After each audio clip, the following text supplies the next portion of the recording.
नमस्कार दोस्तों, मेरा नाम ओंकार सक्सेना है और आप देखना शुरू कर चुके हैं ETS। Let's talk, learn and grow. हम आज बात करेंगे रिलेशनशिप पे। मैं आजकल नए नए वर्ड्स पढ़ रहा हूँ और मैं एक अपनी बुक पे भी मैं वर्क कर रहा हूँ और बहुत जल्दी वो most probably in the first week of October publish भी हो जाएगी। तो मैं पढ़ ये रहा हूँ कुछ ऐसे वर्ड्स जो बहुत ही कभी कभी मेरे को मतलब वो कैची वर्ड्स हैं और मैं कभी कभी उनसे ये हो जाता है कि यार ये क्या चीज़ है, ये क्या चीज़ है, ये क्या हो रहा है, ये क्या हो रहा है, ये क्या हो रहा है। ऐसा भी हो सकता है, अच्छा ये भी कॉन्सेप्ट है क्या। तो मैं ये समझ में मेरे आई बात कि हम एक बहुत बड़ी फीलिंग को, एक बहुत ही इम्पोर्टेंट रिलेशन को और एक बहुत ही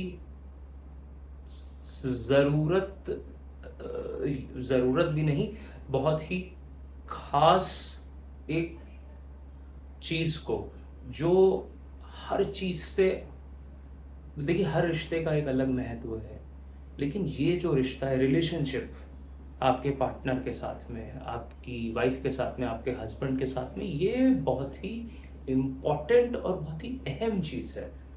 और इसको एक वर्ल्ड में ढाल देना, ये मुझे थोड़ा अखर गया।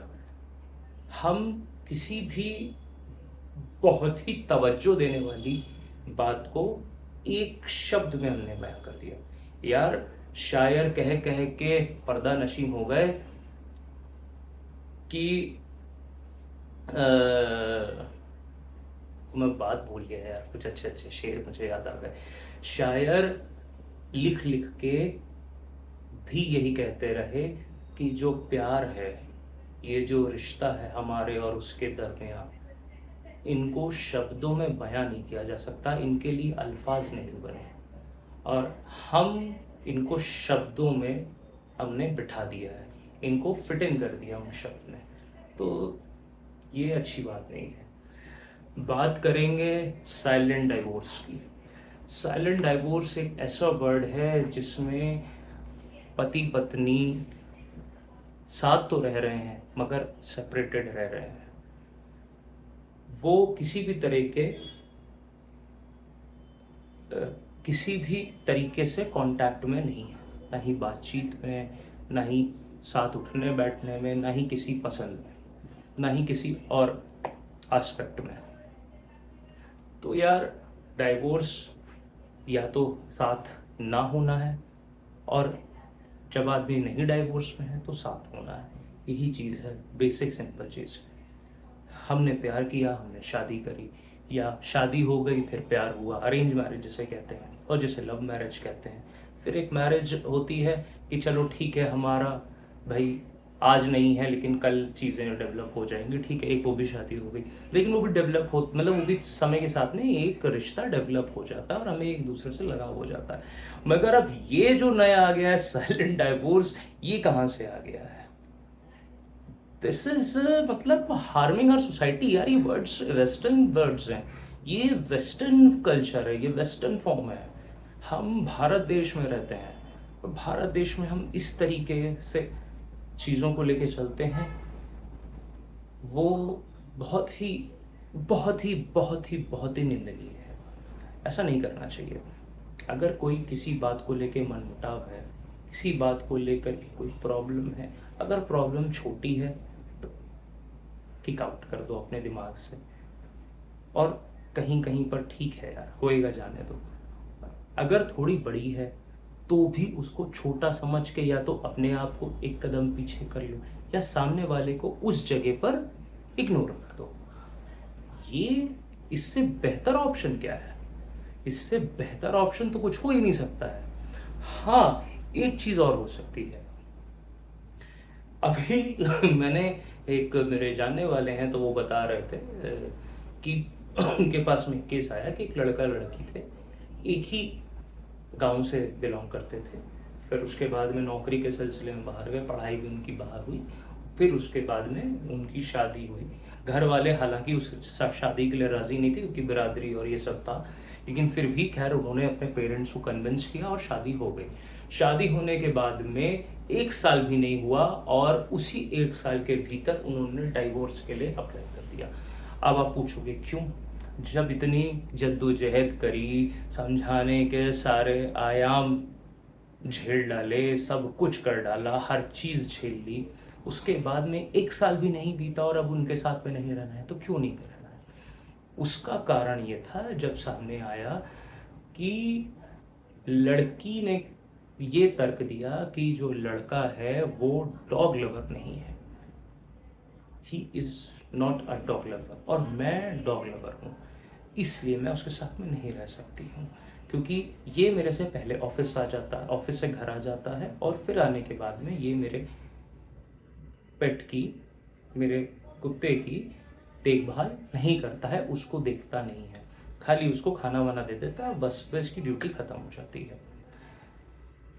क्या आप शादी, सॉरी टू से, क्या आप शादी, मैं माफ़ी चाहूँगा, लेकिन मैं फिर इस बात को, क्योंकि बहुत ही गंभीर बात है, सुनने में मजाकिया है लेकिन ये बहुत ही गंभीर बात है, इसलिए मैं माफ़ी चाहूँगा अपने शब्दों के लिए। क्या आपने शादी उस जानवर के लिए करी थी, या वो शादी आपने अपने लिए और अपने दोनों के लिए करी थी? आपने वो शादी अपने दोनों के संबंध, आपको उनकी कंपनी पसंद आ रही थी, और अगर कंपनी नहीं पसंद आ रही थी तो उसके लिए इतनी जद्दोजहद करने की क्या ज़रूरत थी? सारा जीवन भी आदमी अकेले बिता सकता है या एक अपने पेट के साथ में बिता सकता है, कोई इशू नहीं है। मगर आपने एक अपनी खाली एक हॉबी के चलते, एक अपनी लाइकिंग के चलते आपने अपने पार्टनर को छोड़ने का मन बना लिया, और आपने छोड़ भी दिया, वो डाइवोर्स हो गया। खैर 1 साल के पहले नहीं होता है, लेकिन फिर भी कानूनी प्रक्रियाएं होती हैं, बहुत सारी चीज़ें होती हैं, उसके बाद में जैसे तैसे उन्होंने डाइवोर्स ले लिया, और बाद में तो लड़के को भी लगने लगा कि यार मैं क्या ही समझाऊंगा, और मैं किसको समझा रहा हूँ, क्योंकि वो समझने को तैयार ही नहीं है, तो इट्स बेटर कि वी शुड सेपरेट, तो वो डाइवोर्स हो गया। हम शादी कर रहे हैं एक दूसरे की पसंद नापसंद को समझने के लिए।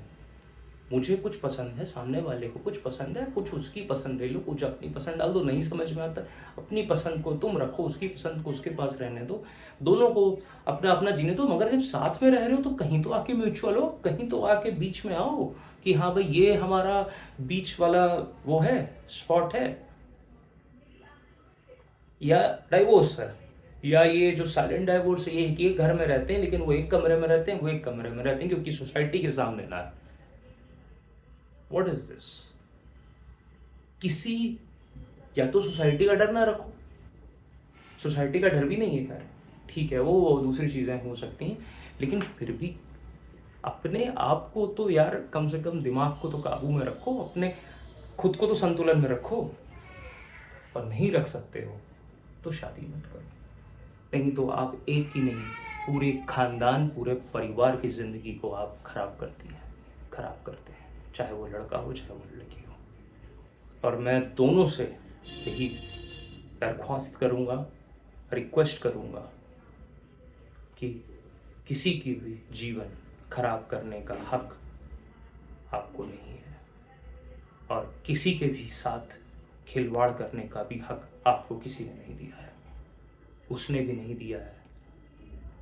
तो दोबारा शादी करने जब जाएं, और जो लोग नहीं किए हैं अगर वो करने की सोच रहे हैं, तो अपने पार्टनर को वो हर चीज़ बताओ जो तुम्हें अच्छी लगती है, और उसकी हर वो चीज़ पॉइंट आउट करो जो तुमको नहीं अच्छी लगती है, क्योंकि बाद में there is no coming back, और मूव ऑन करना तो बहुत ईजी है, लेकिन एक की लाइफ को बीच में छोड़ना, डम करके मूव ऑन करना, this is not the way, not the right way. आपको ये समझना होगा। रिश्तों की अहमियत को समझिए, उनकी महत्वता को समझिए, और अपने आप को साथ साथ दूसरे की भी अच्छाइयों को और बुराइयों को समझने की, उन पे चिंतन करके करने की आदत डालिए, क्योंकि जब आप चिंतन करेंगे, जब आप मंथन करेंगे, तब आप ये समझ पाएंगे कि सामने वाले की कुछ सर्कमस्टांसेस थे, लाइफ की कुछ वैसे अपब्रिंगिंग थी जिस वजह से उसकी अच्छाइयाँ ऐसी, बुराइयाँ उसमें इस वजह से हैं। बहुत बहुत शुक्रिया मुझे सुनने के लिए।